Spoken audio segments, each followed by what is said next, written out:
I mean, this is pretty stunning. Talk about shoehorning your favorite topic into this.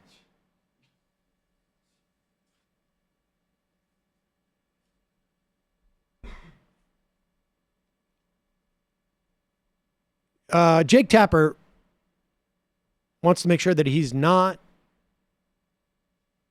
accused of some type of both-siderism. So for him, it's he is really trying to flatten some nuances down here a little bit.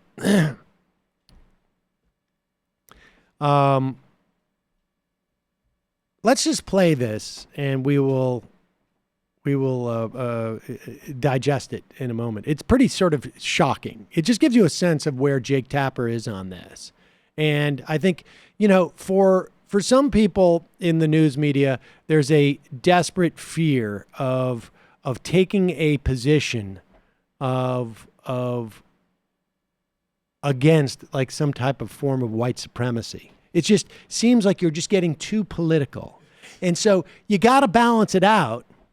And but it's a little bit tricky in this environment, in this country, to sort of balance it out by talking about like, well, what about the Black Panthers? Weren't they violent? Or, like if they get up there and they go like, what about the Simonese Liberation Army? This is one I'm going to have to give Bill Maher props on this and this is years ago. I don't even remember what the context was, but he had on Reihan Salam, who's like a relatively smart conservative. And Bill Maher was actually it wasn't even about anything like this. It was literally like a state lawmaker said a slur somewhere, and Bill Maher was like, you want to guess which party this guy was from? Right. And Reihan Salam started talking about the Simonese Liberation Army or something, or the Weathermen. And Bill Maher looked at him and he was like, you weren't born yet. Well, like, what are you talking about? Well, that's dude? the problem that people have who are desperately seeking some type of, and so you got to shoehorn it. Now, right. So where does Jake Tapper, where does he store his, like, I got to prove my bona fides? I think we all have an idea. Yeah, let's.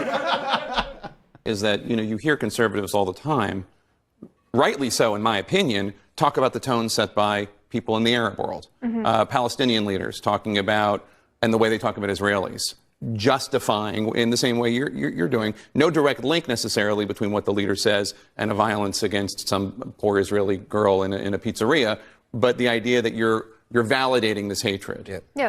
And yet people don't. I mean, you can't compare the ideology of Hamas with anything else. But at the same time, if either tone matters or it doesn't. Well, now here's the thing. I wonder if he's really this unnuanced in his thinking. Tone can matter, and material facts on the ground matter. So let's just compare this. I'm going to stipulate that Hamas has they set a very bad tone in terms of the way of their rhetoric, in terms of the way that they should, the Palestinians should behave towards Israelis. I'm just going to stipulate that for the sake of it, right? And we're going to stipulate that Donald Trump does the same. Now, Hamas represents people, 1 million plus people who are living in an outdoor jail, who have 40 some odd % unemployment, constant food insecurity. They have every couple of years, if you're a civilian, and we got to presume that all million people, can I get everybody to agree that all million people are not attacking Israel with the kites? Okay. Can we just say that, let's say, I think we can. I don't know what Jake can agree to. Right. Well, let's just say that I'm sure Jake would concede that 500,000 right. of the people there are not, right? I'll stipulate the other 500,000 are all sending kites across into Israel that are flaming kites. Okay. 500,000 of those people are doing it, but 500,000 are not. And those people are still also subjected to, every several months, bombings or, no freedom of movement. No freedom of movement, the economic deprivation. Whereas the people subject to the tone of Donald Trump are subject to The same stagnant wages of the people that they're attacking. They're living under a Republican administration, so there's cuts in all sorts of support in terms of their environment, and corporations are getting all the tax cuts and whatnot. But you can say that tone matters and also not equate the situation that these right-wingers are living in with the situation of the people the Palestinians are living in. I also have to say, I mean, what makes it even worse, and again, of course, I can condemn any number of things about Hamas. I think that we have to uphold certain basic standards or there's no standards to uphold, right? I don't have any problem with that as long as you understand the profound power asymmetry. But what makes that even more racist and ridiculous, I'll use those words to describe it myself, I'm not putting that on anybody else, is that the direct analogy you could draw if you wanted to talk about the Middle East would be Netanyahu and the Israeli government, right? Like if you want to talk about a pretty direct demographic analogy, threat, which is, a governing party that is in power and has control over things, but he's not uses looking for incitement, bigoted. I know he's not looking for analogy. You know what he should? He's looking for a license to be able to critique a white nationalist. Precisely. And the only way I can get that Right. license if I show my bona fides by saying, however, there are some brown people I do think deserve it. Precisely. Well, and he does that all the time. I mean, he's always fear-mongering and always distorting what's happening in the Middle East. But again, I don't want to give him any ideas, but if he went to Pakistan and he said, well, this is a thing like the ISI and some members of the Pakistani military, they play a double game where they work with us on certain security issues, but then they back the Taliban and they fund certain preachers who do instigating rhetoric. Isn't that like... It would have been also a ridiculous, stupid stretch, but at the very least, he wouldn't have done one that directly implicated. Here's the better thing that he could say. Exact example. Netanyahu is Trump. Here's the better example he could say, if you're looking for that tone.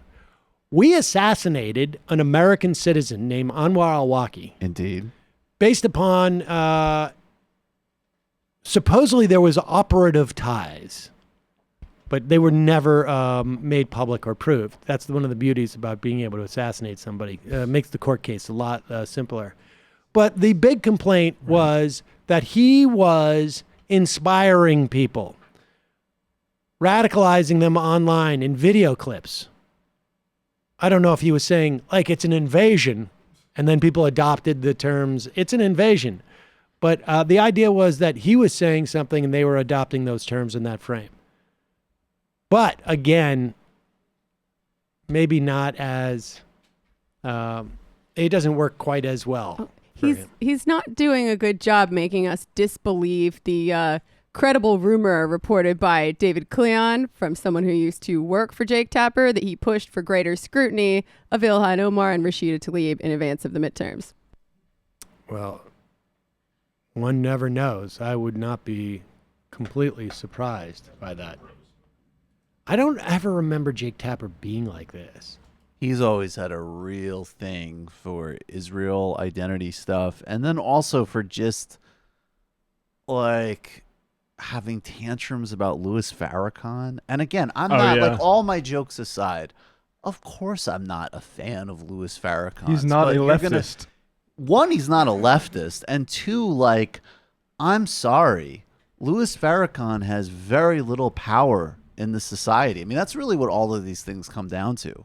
Do you want to actually be real about who has power, who doesn't? That's one of the reasons I use the Pakistan example, is you could say, like, yeah, there's right-wing Islamic forces that have a lot of power in Pakistan, and they cause a lot of problems. Like, at the very least, let's just do some actual power symmetries here. But that's not what he has any interest in. It's also bizarre, too, because when you think about it, like, right, like the idea is that, well, it's the president saying this. And so that is like at the heart of sort of like the president is completely central, is centered in what we consider to be mainstream society, right? Like the president just sort of largely generically is considered to be centered in our society. And you could argue that Hamas is centered in the Palestinian society, at least within the context of Gaza. And you could argue that the president says something, everybody thinks like, oh, that's normal mainstream. When Hamas says that it's normal mainstream, that's the case. I guess maybe his argument is about like the implications for it's just a very weird He's talking about analogy. social sanctioning, but also for what it's worth, Hamas's rhetoric has changed radically in the last 10 years. So that's the other problem with the analogy. It would actually be like if 10 years from now, somehow we had another Republican president who had steadily de-escalated all of the instigating language. The so-called progressives are actually regressive. Yeah, that guy has instigated his language every step of the way, and there's members of the Israeli government who are not him who have literally called for genocide in a place that they are actually occupying and regularly killing civilians in. So you could do some pretty exact analogies if you wanted to. But I'm sure you have some questions about why Medicare for All is bad. Right. This actually I enjoyed. It's on MSNBC.